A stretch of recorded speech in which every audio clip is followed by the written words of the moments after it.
the families actually feel like they've been neglected.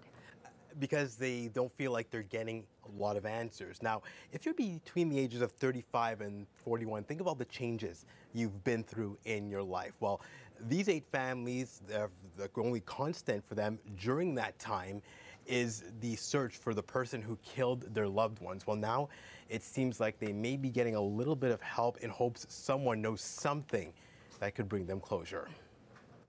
Teresa Allure, 19 years old. Sharon Pryor, 16 years old. They are 2 of 8 young women killed between 1975 and 1981 in the Montreal and Sherbrooke areas. No arrests, no suspects either. But for the families, lots of heartache and frustration. There's an awful lot of non-communication between ourselves and Quebec law enforcement authorities. Again, a lot of silence. We usually needed to be the ones initiating the call. Their hope now lies with a man named Stéphane Parent and a documentary. He and his team want people to remember the names and remember the crimes.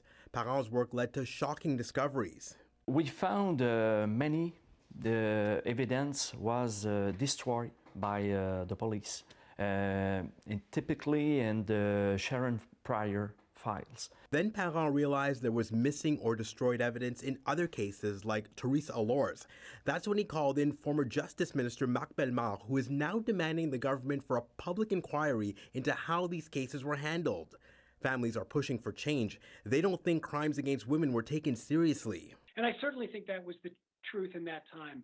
I mean, I think it was just easier at that time to blame the victim. A spokesperson for Public Security Minister Martin Coiteux says they are analyzing the request. For the families, the fact their cases are again in the public eye is a small victory. Now, I spoke to Colette Dorion over the phone this afternoon. Her sister, Joanne, was killed in July 1977. She, too, wants a public inquiry, and she says the whole thing makes you paranoid because at some point, you start becoming your own detective. You start calling around, calling your family members, saying, what about this person? What about this person? And that really is preventing them from getting closure. They say that they're not sure that they'll find who did it, but they want things to change going forward, especially when it comes to taking these types of crimes seriously. Yeah, Deborah? quite a story. Thanks so much, Sean. The death